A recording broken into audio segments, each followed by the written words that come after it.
Welcome to సాక్షి రచ్చబండ. సాక్షి రచ్చబండ ఈరోజు సత్యసాయి జిల్లాలో ఉన్న కదిరి నియోజకవర్గానికి చేరుకోవడం జరిగింది. కదిరి నియోజకవర్గం 1951వ సంవత్సరంలో ఫామ్ అవ్వడం జరిగింది. అప్పటి నుంచి చూసుకున్న కదిరి అన్న వెంటనే ఇదొక కరువు ప్రాంతంగానే మనందరికీ తెలుసు.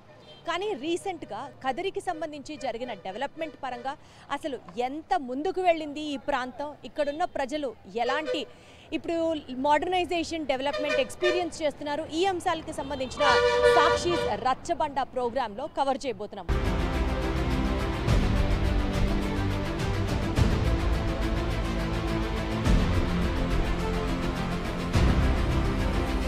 కదిరి అన్న వెంటనే మనకి టక్కన గుర్తొచ్చేది రాష్ట్రం మొత్తంలో చూసుకున్నా సరే నవనరసింహ క్షేత్రాలలో మోస్ట్ ఇంపార్టెంట్ అయినటువంటి ప్రాంతం లక్ష్మీ నరసింహస్వామి ఇక్కడ స్వయంభూగా వెలిశారు అని చెప్తూ ఉంటారు. ఎన్నో పొలిటికల్గా సరే లేకపోతే ఎన్నో సామాజిక పరంగా సరే ఎన్నో పరంగా ఒడిదుడుకులు చూసినటువంటి నియోజకవర్గమైనటువంటి కదిరికి ఈరోజు మన సాక్షి రచ్చబండ చేరుకోవడం జరిగింది. సో ఇక్కడ ప్రజలతో మాట్లాడదాం, ప్రజల సమస్యలు తెలుసుకుందాం, ప్రజలు ఏ విధంగా అభివృద్ధిని ఇప్పుడు జగనన్న ప్రభుత్వంలో చూశారో స్వయంగా వాళ్ళ మాటల్లోనే అడిగి తెలుసుకునే ప్రయత్నం చేద్దాం. 3, 2 and 1 లెట్స్ గో.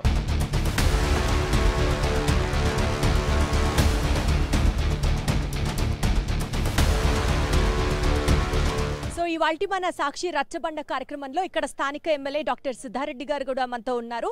సార్ నమస్తే, ఎలా ఉన్నారు? నమస్తే అమ్మా, బాగున్నామ్మా. సార్ ఒక డాక్టర్ అయ్యుండి ఫస్ట్ టైం ఎమ్మెల్యేగా విన్ అయిన ఎక్స్పీరియన్స్, సో ఎలా చూస్తారు సార్ మీ ఎమ్మెల్యే ఎక్స్పీరియన్స్ కానీ ఈ పర్టికులర్ కదిరి నియోజకవర్గానికి మీరు చేసిన అభివృద్ధి కానీ ఏమైనా చెప్పాలి అంటే ఎలా మాట్లాడతారు?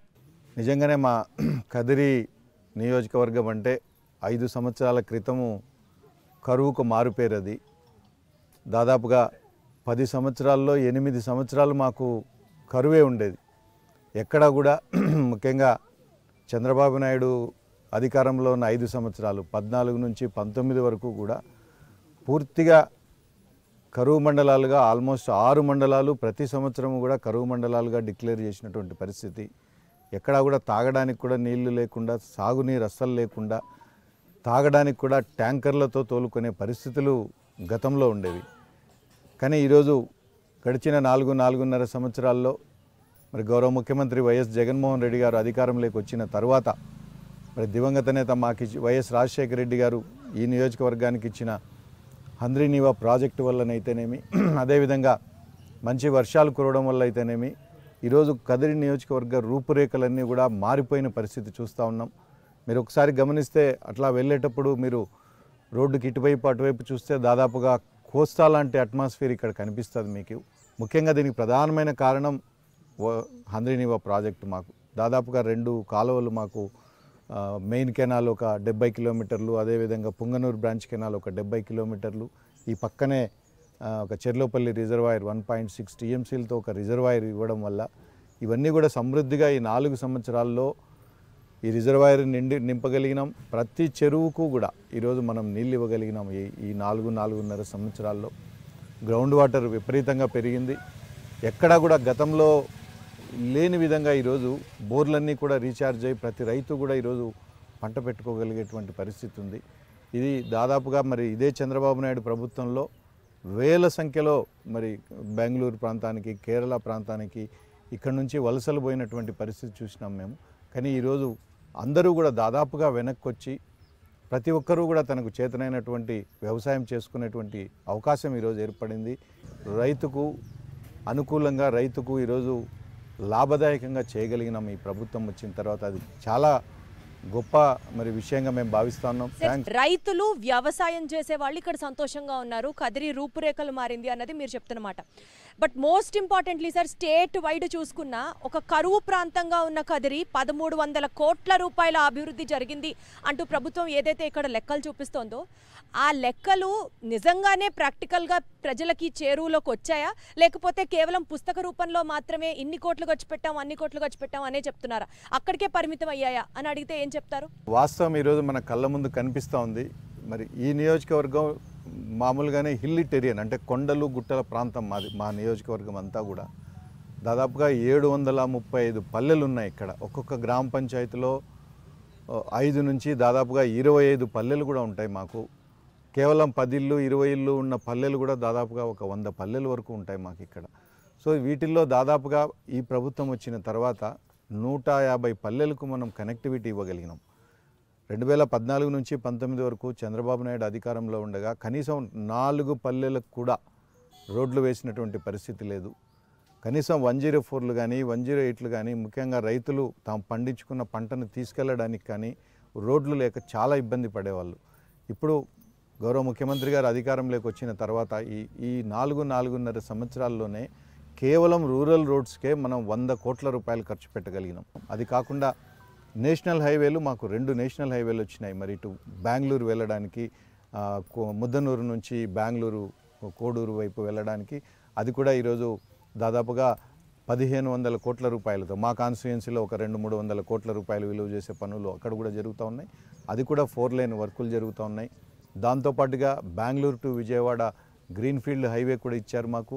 అది కూడా ఒక 20 కిలోమీటర్లు మా కాన్స్టిట్యుయెన్సీలో దాదాపు 200-300 కోట్ల రూపాయలతో పనులు జరుగుతున్నాయి. ఇవి కాకుండా పిహెచ్సిలు అసలు ఎప్పుడో 70-80 సంవత్సరాల కిందట కట్టినటువంటి పిహెచ్సిలు కూలిపోవడానికి సిద్ధంగా ఉన్న భవనాలు అటువంటివన్నీ కూడా ఈరోజు దాదాపుగా 10-15 కోట్ల రూపాయలతో ఓన్లీ పిహెచ్సిలు మాత్రమే కొత్త బిల్డింగ్లు కానీ రెనోవేషన్ కానీ చేయగలిగినాం.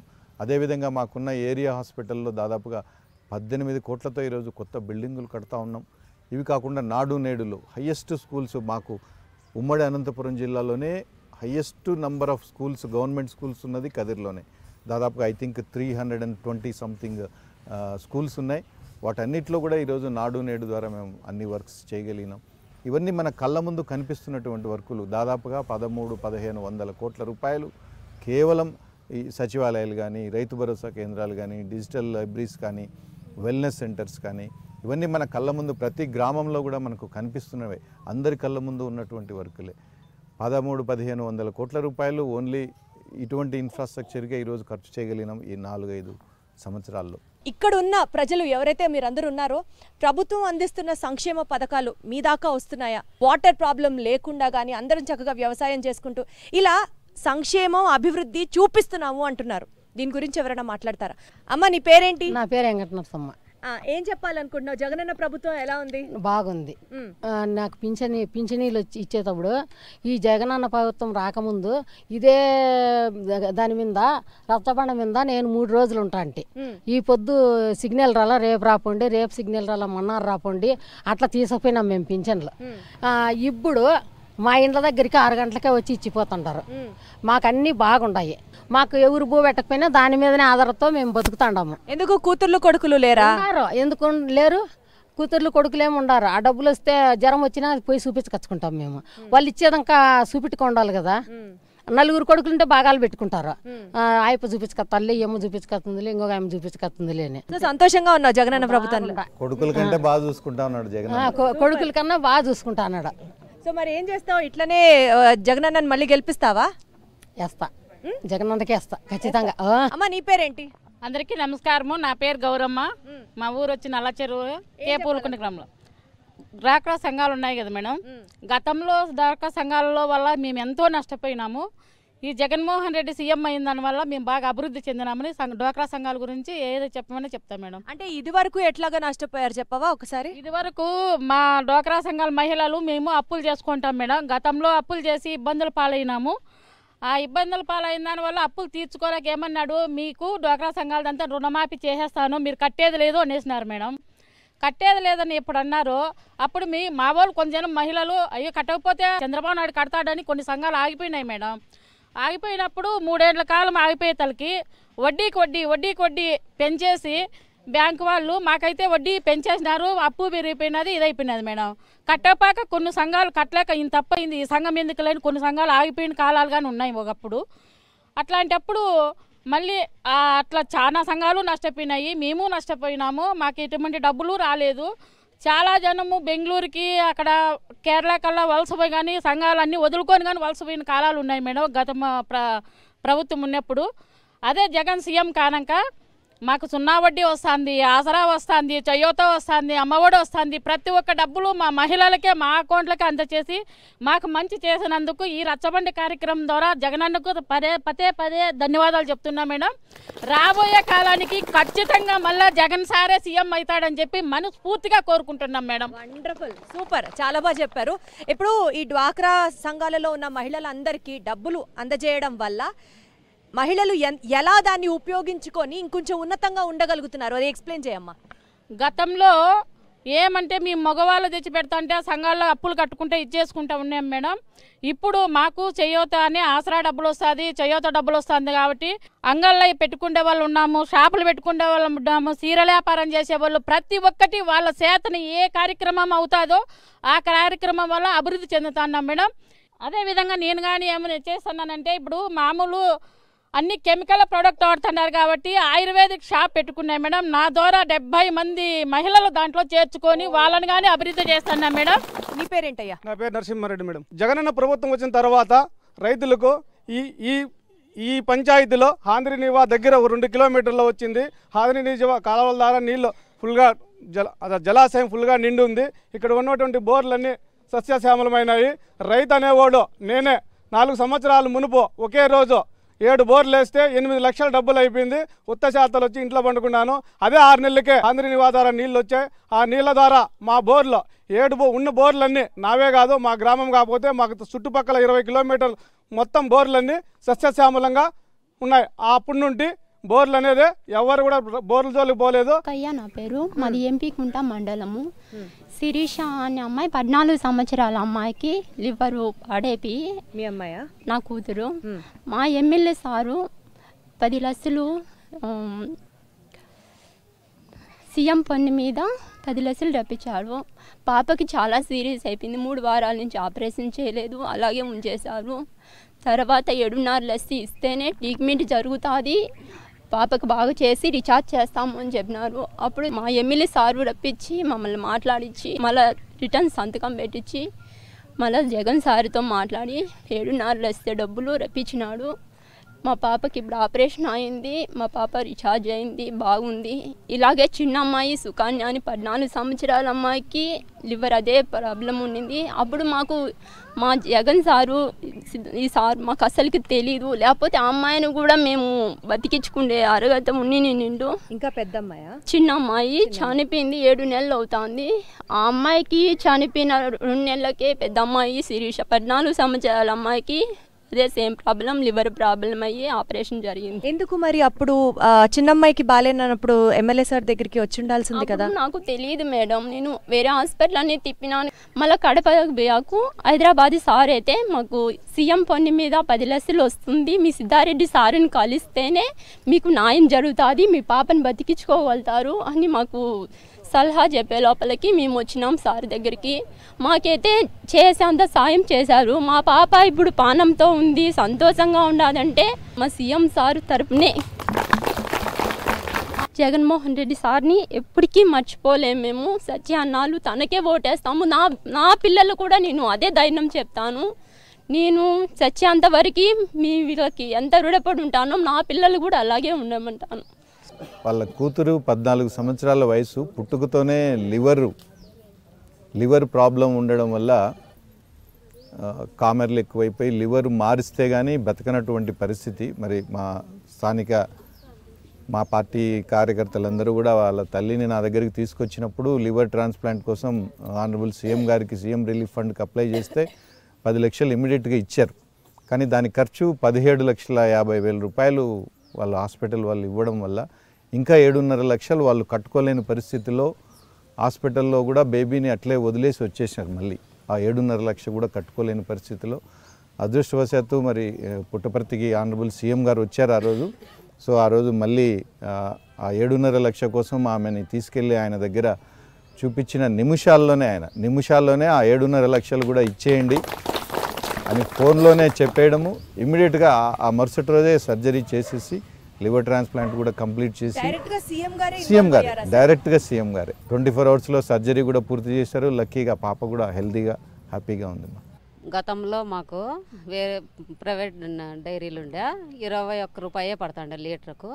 ఇప్పుడు మాకు జగనన్న వచ్చినప్పటి నుండి అమూల్ డైరీ ఉన్నట్టుంటే 1 రూపాయి ఇసి పెట్టేసి 21 రూపాయి ఇసి పెట్టేసి 40 రూపాయల దాకా పడుతున్నాయి మాకు. 40 రూపాయలు డబల్ పడుతుంది మాకు. ఇప్పుడు మా వచ్చి మేము ఈ దేశం వదిలేసి ఇక్కడ వదిలేసి మేము ఎక్కడన్నా వెళ్ళిపోయింటాము, వరుసలో వింటిమి. అప్పటి నుండి ఇప్పుడు మళ్ళీ జగనన్న వచ్చిన డైరీ పెట్టినట్టుంటే ఇక్కడ వచ్చినాము. ఇప్పుడు జీవాలు పెట్టుకొని ఇప్పుడు 50 లీటర్లు వస్తున్నాం మేము ఒక రోజుకు. మాకు 40 రూపాయలు పడుతుంది లీటర్ మేడం. మేడం మాది ధనియాంచెరు పంచాయతీ నుంచి తాటిమాని గుంత వరకు ఎప్పుడు కూడా రోడ్డు లేక చాలా ఇబ్బంది పడే ప్రజలు మేడం ఇబ్బంది పడేవారు. అలాంటిది కూడా మరి మా ఎమ్మెల్యే సిద్ధార్థ సార్ గారు వచ్చి ఇక రోడ్డును పూర్తి చేశారు మేడం. ఇప్పుడు ప్రజలు చాలా సంతోషం వ్యక్తం చేస్తున్నారు మేడం.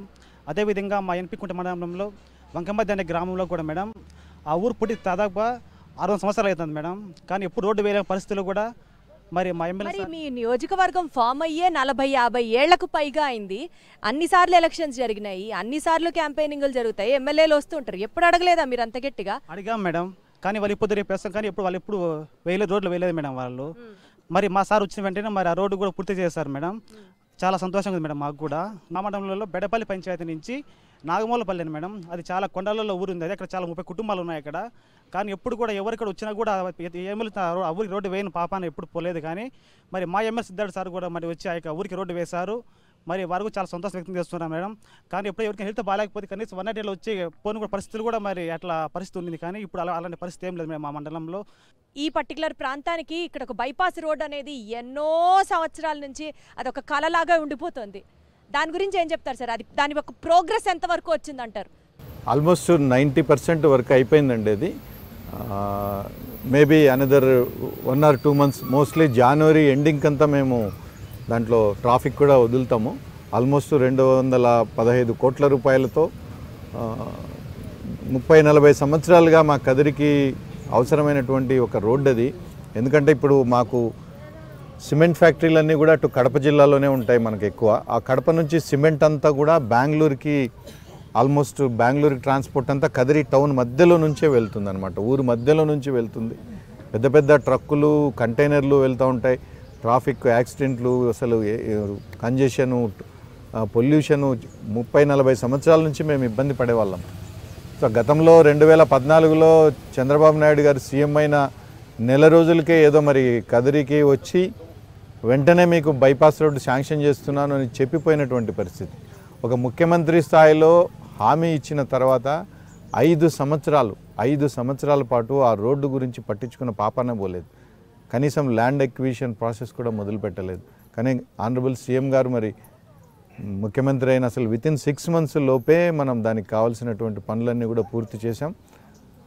అన్ఫార్చునేట్లీ కొంచెం ఈ కోవిడ్ వల్ల 2 సంవత్సరాలు వరకు కొంచెం డిలే అయినందువల్ల కొంచెం ఆలస్యమైంది. కానీ బట్ ఇప్పుడు ఆల్మోస్ట్ 90% వర్కులు కంప్లీట్ అయినాయి. బ్యాలెన్స్ కూడా మనం 1 or 2 monthsలో కంప్లీట్ చేయబోతున్నాం. మీ పేరు? జైనుల్లా మేడం, కదిరి మండలం. ఏం చేస్తుంటారు? రైతు మేడం. నాకు 3 బోర్లు ఉన్నాయి, 14 ఎకరాల పొలం ఉంది. వ్యవసాయమే మా ఆధారం, జీవనాధారం. మేము గత ప్రభుత్వాల్లో అనేకంగా చాలా ఇబ్బందులు పడినాం. అనంతపురం జిల్లాలో అత్యంత వెనుకబడినటువంటి ప్రాంతం ఏదంటే కదిరి ప్రాంతం. ఇలాంటి ప్రాంతంలో అనేక ఒడిదుడుకులు ఎదుర్కొని రైతులు కూడా దాదాపు ఈ జిల్లాలో 360 మంది రైతులు ఆత్మహత్యలు చేసుకున్న పరిస్థితి. బోర్లు వేస్తే నీళ్లు పడక భూగర్భ జలాలన్నీ అడుగంటిపోయి ఆ రోజుల్లో తీవ్రమైన వర్షాభావ పరిస్థితుల కారణంగా చాలా అనేక ఇబ్బందులు ఎదుర్కొని ఆర్థిక పరిస్థితుల్లో కేరళ, బొంబాయి, హైదరాబాదు, బెంగళూరు తదితర నగరాలకు ఇక్కడ 10 మందికి అన్నం పెట్టే రైతులందరూ కూడా అక్కడ ఎట్టి చాకరీ చేసుకొని బిల్డింగ్ దగ్గర కాపలా పండుకునేటువంటి పరిస్థితి మాది. ఈరోజు జగనన్న ప్రభుత్వం వచ్చిన తర్వాత హంద్రినీవా కాలువలను మెరుగుపరిచి ఈ నియోజకవర్గంలో దాదాపు 100 చెరువులకు నీళ్లు నింపినటువంటి చరిత్ర మా గౌరవ శాసనసభ్యులది మేడం. అంతేకాకుండా ఆ రోజు వేరుశనగ ఇత్తనకాయలు కావాలంటే మార్కెట్ యార్డ్ల వద్ద 3 రోజులు ఇదే రైతులందరం కూడా చెప్తున్నాము కాపలా బాసి అక్కడ భోజనాలు, రగ్గులు, సాపలెత్తపోయి పండుకొని తెచ్చుకునే పరిస్థితి. ఈరోజు మా ఇంట్ల పక్కనే ఆర్బీకి కేంద్రాల వల్ల ఈరోజు నాణ్యమైనటువంటి ఎరువులు, ఇత్తనాలు సరఫరా చేసి మా పంటలకు కూడా పంట పొలాల్లోకి వచ్చి సలహాలు ఇచ్చే పరిస్థితి ఈరోజు ఈ జగనన్న ప్రభుత్వం తీసుకురావడం మనమందరం కూడా హర్షించినటువంటి ఈరోజు కార్యక్రమం మేడం. అంతేకాకుండా ఈరోజు మేము ఎక్కడైనా కానీ రైతులు బోర్లు వేసుకోవాలంటే కూడా చాలా తీవ్రమైన ఇబ్బంది పరిస్థితి మేడం. ఆ బాధ్యత అంతా కూడా నేను తీసుకుంటానని రైతులకందరికీ బోర్లు వేయించడమే కాకుండా బోర్లు మోటార్లు కూడా కరెంటు కూడా సత్వరమే నుంచి మా పొలాల్లో పచ్చని పైర్లతో నింపినటువంటి చరిత్ర ఈ ప్రభుత్వం మేడం. అందుకనే ఈరోజు ఇలాంటి ప్రభుత్వం ఉండగా మాకు మరో ప్రభుత్వం అవసరమా? నీ పేరు చెప్పమ్మా. నా పేరు భాగ్యమ్మ మేడం. మేము కూలి చేసుకునే వాళ్ళము. జగనన్న వచ్చిన వాళ్ళముంటే మా పిల్లలు కొంతమంది మంచి స్థాయిలో ఎదిగినారు మేడం. అవును మేడం. ఇప్పుడు ఊరికి సత్యవాళాలు పెట్టి ఉద్యోగాలు ఇప్పించి మా అట్లా బీద కుటుంబాలు మంచి స్థాయిలో ఎదిగి మేము కూలి చేసి నాలుగు చేసి చదివించినాం మా పిల్లోనికి. జగనన్న వచ్చిన వాళ్ళముంటే ఉద్యోగం వచ్చింది. నాకు సచివాలయంలో ఉద్యోగం వచ్చిందా? సచివాలయంలో ఉద్యోగం ఎంత వస్తుంది జీతం? 30,000 ఇస్తారు మేడం. నా కుటుంబం పోషించి నా ఫ్యామిలీ అంతా బాగున్నారు మేడం. నా కొడుకు జగనన్న వచ్చిన వాళ్ళముంటే ఉద్యోగం వచ్చి నా ఫ్యామిలీ బాగుంది మేడం. స్వామి శరణమయ్యప్ప. ప్రస్తుతం మనం చూస్తున్నటువంటి రాజకీయ పరంగా చూసుకున్నట్టయితే ముందు చంద్రబాబు నాయుడు ప్రభుత్వంలో చంద్రబాబు నాయుడుకి ఎవరైతే ఓట్లు వేసింటారో వాళ్ళకే వాళ్ళ సంక్షేమ పథకాలు కానీ వాళ్ళ పథకాలు కానీ ఏంటివన్నా కానీ జన్మభూమి కమిటీల్లో వాళ్ళు సెలెక్ట్ చేసిన పర్సన్లకే మాత్రమే పథకాలు కానీ అన్నీ అందేటివన్నమాట. ఇప్పుడు 2019 జగన్మోహన్ రెడ్డి సీఎం అయిన తర్వాత జగనన్న బటన్ నొక్కుతాడు అని చెప్పి టీడీపీ వాళ్ళంతా ప్రచారాలు చేసుకుంటున్నాడు. జగనన్న బటన్ నొక్కకపోతే రాష్ట్రంలో ఉన్నటువంటి పేద ప్రజలకు ఎలా సంక్షేమ పథకాలు అందాయని చెప్పేసి నేను చంద్రబాబు నాయుడిని అడుగుతున్నాను. ఇప్పుడు ప్రజెంట్ మనం చూసుకున్నట్టయితే రాష్ట్రంలో ఆంధ్రప్రదేశ్ రాష్ట్రంలో జగనన్న ఒక ట్రెండ్ చెక్ చేస్తే పక్క రాష్ట్రాల వాళ్ళు జగనన్నను చూసి ఫాలో అవుతున్నారని చెప్పేసి నేను గర్వంగా చెప్తాను. కదిరి అన్న వెంటనే మనకి ఇక్కడ లక్ష్మీ నరసింహస్వామి టెంపుల్ చాలా famous. Lakshmi Narasimhaswamy temple development పరంగా ఒక పాయింట్ అయితే ఆ టెంపుల్కి ఆనుకొనున్న కోనేరు ప్రాంతానికి సంబంధించిన డెవలప్మెంట్ కూడా one of the most important aspect. మన జగనన్న గవర్నమెంట్లో ఆ డెవలప్మెంట్ కోసం అని కానీ లేకపోతే for the benefit of that place ఏం చేయాలనుకుంటున్నారు? మన ప్లాన్స్ ఉన్నాయా? ఎలా తీసుకెళ్లాలనుకుంటారు ముందుకి? కదిరి లక్ష్మీ నరసింహస్వామి దేవస్థానం అనేది చాలా ఫేమస్ అండి. ఇక్కడ దాదాపుగా కర్ణాటక ప్రాంతం నుంచి ఆంధ్రప్రదేశ్ నుంచి కూడా చాలామంది లక్షల సంఖ్యలో భక్తులు వస్తూ ఉంటారు. ముఖ్యంగా బ్రహ్మోత్సవాల టైంలో జరిగే తేరుకి 3 నుంచి 5 లక్షల మంది హాజరవుతూ ఉంటారు ఆ పండక్కి. ఆ టెంపుల్ని మనము గౌరవ ముఖ్యమంత్రి గారు అధికారంలోకి వచ్చిన తర్వాత చాలా పెద్ద ఎత్తున అక్కడ మనం డెవలప్మెంట్ చేయగలిగినామండి. ముఖ్యంగా ఎన్నో ఏళ్ళుగా అక్కడ ఉపయోగంలో లేనటువంటి చలపతినారాయణ సత్రాన్ని పూర్తిగా వినియోగంలోకి తీసుకొచ్చాం భక్తులకి. అదేవిధంగా కోనేరు గతంలో పూర్తిగా పాడుబడిపోయి ఎందుకు పనికిరాని పరిస్థితుల్లో ఉన్న కోనేరుని కూడా ఈరోజు రెనోవేషన్ చేస్తూ ఉన్నాం. దురదృష్టవశాత్తు మాకు 2021లో పెద్ద ఎత్తున ఒక వరదలు వచ్చినాయి కదిరి ప్రాంతంలో. దాదాపుగా అది చరిత్ర. కదిరి అంటే కరువు అంటాం కానీ వరదలు కూడా వచ్చినాయి. మాకు దాదాపుగా 18 సెంటీమీటర్ల వర్షపాతం ఒక్క రాత్రిలో పడింది. సో ఆ రోజు వచ్చిన వర్షానికి మొత్తం అంతా కూడా అది కొట్టుకుపోవడం జరిగింది. సో దాన్ని మళ్ళీ కూడా రెనోవేషన్ చేస్తున్నాం. ఆల్రెడీ పనులు కూడా మొదలైనాయి. రాబోయే 2-3 నెలల్లో దాన్ని కూడా పూర్తి స్థాయిలో భక్తులకి అందుబాటులోకి తీసుకొస్తా ఉన్నాం. అదేవిధంగా టీటీడీ ఏదైతే కళ్యాణ మంటపం ప్లేస్లో కూడా దాదాపుగా స్థలం ఒక 2 ఎకరాల స్థలంలో అక్కడ కూడా భక్తులకు కావాల్సిన చౌల్ట్రీస్ కానీ అడ్మినిస్ట్రేటివ్ బిల్డింగ్ ఇవన్నీ కూడా కట్టుపోతూ ఉన్నాం. సో మరింత భక్తులకి అందరికీ కూడా అందుబాటులోకి నరసింహస్వామి దర్శనం తీసుకొచ్చే విధంగా భక్తులకు ఎటువంటి ఇబ్బందులు లేకుండా పూర్తి స్థాయిలో దాన్ని అభివృద్ధి చేస్తూ ఉన్నాము. ఇది కదిరి ప్రాంతానికి సంబంధించిన సాక్షి రచ్చబండ. చూస్తూనే ఉండండి లేటెస్ట్ అప్డేట్స్ కోసం సాక్షి టీవీ.